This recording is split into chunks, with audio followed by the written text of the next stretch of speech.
Continuando, né, o vídeo, nós estamos falando sobre parar de fugir e enfrentar. Eu quero mostrar um texto aqui na Bíblia, né? Eu até li o Josué 4,13. Quem era esse pessoal que agora tinha que atravessar o Jordão? No outro vídeo eu falei, né, que o que separava a nação de Israel de Canaã, da Jerusalém, né, da terra prometida, era o quê? Era o Jordão. E esse povo agora que está com Josué, esse povo eles não passaram pelo Mar Vermelho. Se passou sim as crianças, mas os adultos não. Nenhum adulto acima de 20 anos, a não ser Josué e Caleb. Então eles não tinham ainda experimentado essa experiência que eles vão experimentar agora. Eles não haviam experimentado. Aquela geração que morreu no deserto, eles passaram pelo mar, né, com o pé em seco. Mas agora essa geração é a nova geração que entra na terra. E eu quero te dizer que Deus espera, né, que nós sejamos essa geração que entra na terra, que tem uma mente, né, saudável, uma mente de Cristo, uma mente restaurada. Porque aí, o que acontece? Eles agora, vou ler aqui de novo o versículo 3,13 de Josué, tá? Porque há de acontecer que assim que as plantas dos pés dos sacerdotes que levam a arca do Senhor, o Senhor de toda a terra, repousarem nas águas do Jordão, separarão as águas do Jordão, e as águas que de cima descem pararão no montão. Então era a primeira vez, eles não tinham visto isso. Mas o que acontece? Os sacerdotes, eles não viram o mar aberto, até eles molharem os pés. Às vezes nós queremos ver o milagre, né? Nós queremos contemplar o milagre sem fazer nada. Foi o que eu acabei de falar. Tem coisas que nós precisamos enfrentar, crendo que os pés molhados fala do nosso envolvimento. O nosso envolvimento no milagre. Porque o milagre, ele acontece, né? Nós temos participação no milagre. Nós temos participação. Deus nos chamou para viver, né, o milagre, viver a vida abundante juntamente com Ele. Então isso mostra o envolvimento da nossa fé. A nossa fé. Os sacerdotes, eles carregavam o que? A arca. A arca é o que? A presença de Deus. E o que nós carregamos? Nós carregamos justamente a presença de Deus dentro de nós. Então a primeira coisa, não espere que as águas se abram. Molhe os pés. Em frente. A mesma coisa quando vai abrir o mar vermelho. Deus responde para Moisés: por que clamas a mim? Diga ao povo que marchar para dentro da água. Mas quando o povo começa, né, a se posicionar, quando o povo se posiciona, Moisés levanta a vara, as águas se abrem, o caminho se abre no meio das águas. Deus quer abrir caminho para nós, em meio às águas, em meio às dificuldades, em meio às provações, independente da situação. Deus tem um caminho aberto para nós, para que eles pudessem passar pelo meio do Jordão. Porque o Jordão é o que separava eles do deserto e da terra prometida. O que te separa da terra prometida? É um Jordão? Então use a sua fé, né? Se permita, né, molhar os pés. Se permita envolver, para que Deus ele possa operar, né? Então, a palavra de Deus fala, né, Isaías 43:2, fala assim, que as águas, né, fala assim, quando passares pelo fogo, nenhuma chama arderá em ti. Quando passares pelas águas, elas não te submergerão. E isso não é simplesmente uma promessa vazia, isso é algo que nós vimos o exemplo acontecendo 2 vezes. Né? O povo passou pelas águas. Nós vimos isso, um exemplo vivo disso, de não serem queimados, Sadraque, Mesaque e Abednego. Então nós não vamos viver algo que nunca aconteceu. É algo que Deus já deixou aqui, exemplos para nós acontecerem, né? Então agora essa geração, ela estava experimentando algo novo.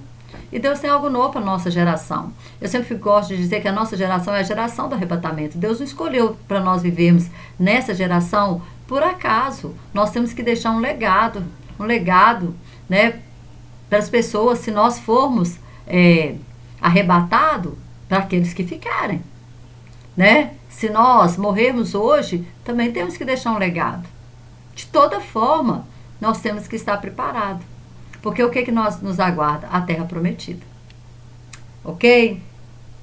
Olha, o Josué 4:2, ele fala assim: tomai do povo 12 homens de cada tribo, um homem. Mandai-lhes dizendo: tomai daqui, do meio do Jordão, do lugar do assento dos pés do sacerdote, 12 pedras. Levai-as convosco a outra banda e depositai-as no alojamento em que haveis de passar esta noite. Ou seja, muitas vezes, o que acontece? Nós precisamos de memoriais, algo para nos lembrar. Né? Davi, ele fala no Salmo 103, assim, com a alma dele, não se esqueça de nenhum dos seus benefícios. Ó, minha alma. Ele vai conversando com a alma dele, né? Ele vai conversando com a alma dele, ele fala com a alma dele para ela não esquecer de nenhum dos benefícios do Senhor. E se tem uma coisa que nós fazemos, irmão, é esquecer os benefícios do Senhor. Às vezes Deus já proveu um milagre ontem. Aí hoje nós achamos assim: ai meu Deus, não tem jeito, como que eu vou fazer? Como? Se Deus já operou ontem, ele vai deixar de operar hoje? Se Deus operou no passado, por que ele não vai operar hoje? Se a Bíblia fala que ele é o mesmo ontem, hoje e será eternamente? Se Deus foi o Deus que trouxe a bênção ontem, por que ele vai negar a bênção hoje? Mas nós temos mente fraca. Por isso que ele fala para o povo, para eles pegarem 12 pedras, para que eles pudessem lembrar do milagre. E para que as próximas gerações, quando as próximas gerações perguntassem: nossa, o que significa essas pedras? Ele pudesse dizer: essas pedras significam que um dia Deus abriu o Jordão para nós passarmos. E essas pedras, elas foram tiradas lá do meio do Jordão. É um memorial. Quantos memoriais nós temos feito na nossa vida? Muitas vezes nós nem agradecemos. Deus opera um milagre, a gente ora pelo milagre, depois a gente nem agradece o milagre. A gente nem testemunha do milagre. Não é verdade? Porque nós somos aquelas pessoas assim que a gente só quer receber e nada de gratidão. Nada de gratidão.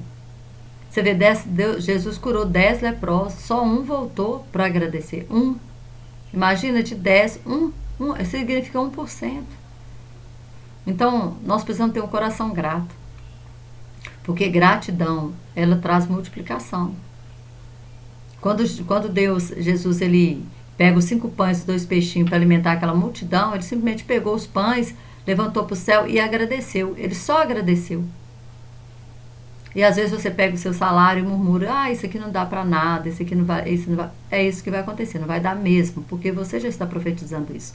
Você não profetiza multiplicação, você não agradece. Então nós temos que ser grato. Ser grato, sabe, no pouco, porque Deus pode pegar o pouco e transformar em muito, como ele transformou aqueles 5 pães e aqueles 2 peixes, e ainda sobejou, ainda sobrou, porque o nosso Deus é Deus de excelência, que ele faz além do que nós pedimos ou pensamos. Ele faz além. As bênçãos de Deus, elas são maiores do que nós podemos pensar. As bênçãos de Deus, quando elas começam a sobejar, elas sobejam muito, muito mesmo. Então a gente tem que ter essa mentalidade. E olha para você ver, no 4:14 fala assim: naquele dia o Senhor engrandeceu a Josué diante dos olhos de todo Israel, e temeram-no como haviam temido a Moisés todos os dias da sua vida. Deus nos honra diante dos homens, mas precisamos entender que Deus é quem engrandece. Tem muitas pessoas que eles próprios se engrandecem, né? Então nós temos que entender que é Deus que engrandece. Então a glória não é nossa, a glória é de Deus. Tem pessoas que é cheio do eu, né? Porque eu fiz, porque eu falei, porque eu paguei preço. Pagou preço o quê, gente? Jesus já pagou o preço. Quem pagou o preço pela salvação foi Jesus. O que nós fazemos, muitas vezes, é orar por alguém. Quem somos nós para pagar preço para o pecado de alguém, gente? Quem somos nós? Uma alma vale mais do que o mundo inteiro. Como que nós podemos pagar? As pessoas falam assim: eu ganhei tantas almas para Jesus. Eu ganhei. Pera lá. Você foi uma pessoa. Paulo fala lá em 1 Coríntios, não me lembro mais, acho que é o 6. Ele fala que, ou é 2:16, uma coisa assim. Que ele fala assim, 3:16. Acho que é 3:16. Vou até conferir aqui. Ele fala assim: Paulo plantou, Apolo regou e Deus deu o crescimento. Então, muitas vezes, nós ficamos pensando assim: Ah, isso mesmo, é 1 Coríntios 3, 6. Fala assim, ó, eu plantei, Apolo regou, mas Deus deu o crescimento. Então, o que acontece? Uma alma,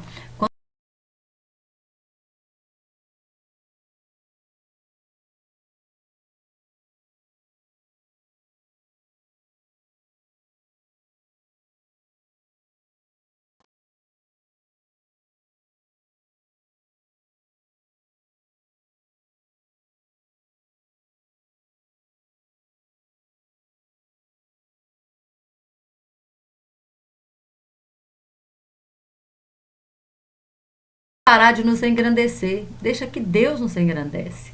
A palavra de Deus falou que naquele dia Deus se engrandeceu a Josué diante dos olhos dos homens.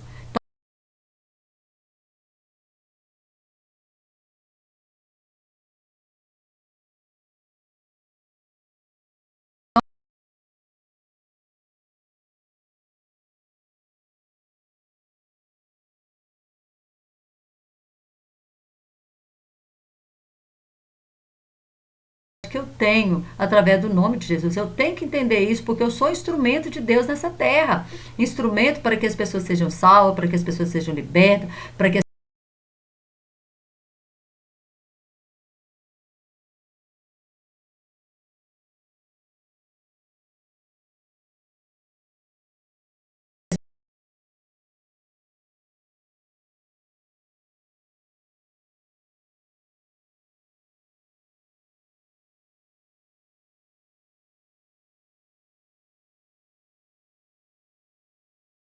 quatro 18. E aconteceu que, como sacerdote que levava a arca do concerto do Senhor, subiram do meio do Jordão, e a planta dos pés dos sacerdotes se puseram em seco.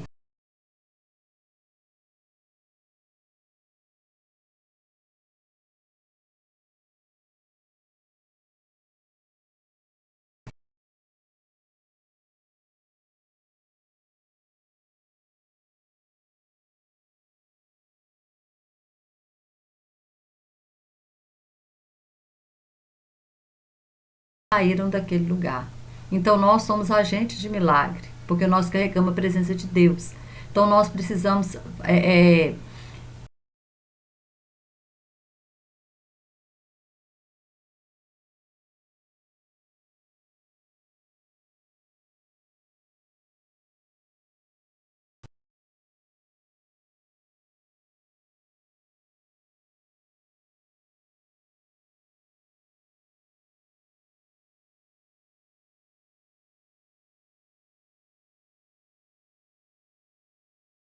Deus deu a direção para Josué, Josué passou para o sacerdote, e o sacerdote eles não duvidaram. Eles fizeram exatamente aquilo que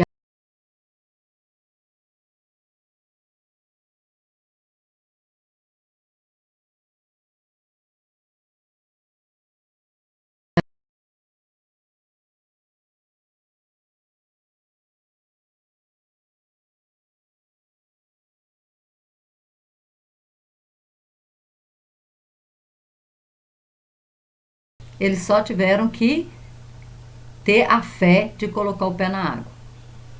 Então, só isso que Deus espera de nós. O resto é com Ele.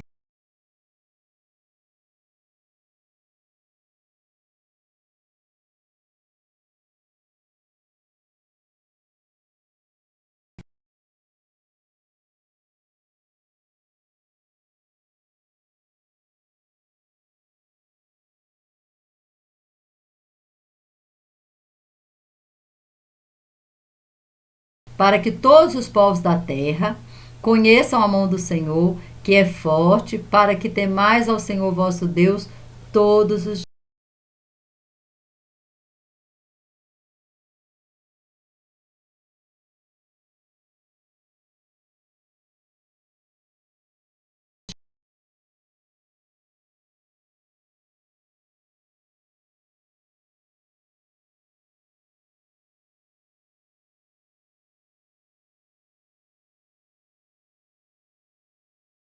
sacerdotes que carregam a presença de Deus. Nós somos o sacerdote hoje. Hoje nós somos sacerdotes. A palavra de Deus fala lá em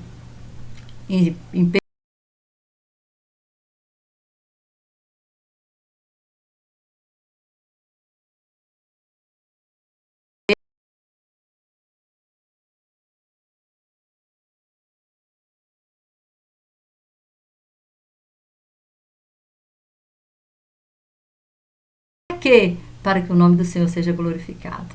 Para que as pessoas reconheçam, né, a glória de Deus. Que Deus te abençoe, né, e continue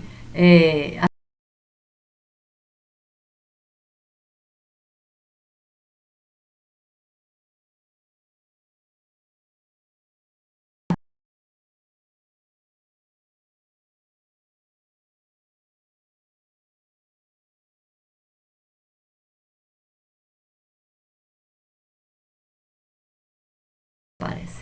Então, com medo ou sem medo, faça. Se a direção é de Deus, o milagre vai acontecer.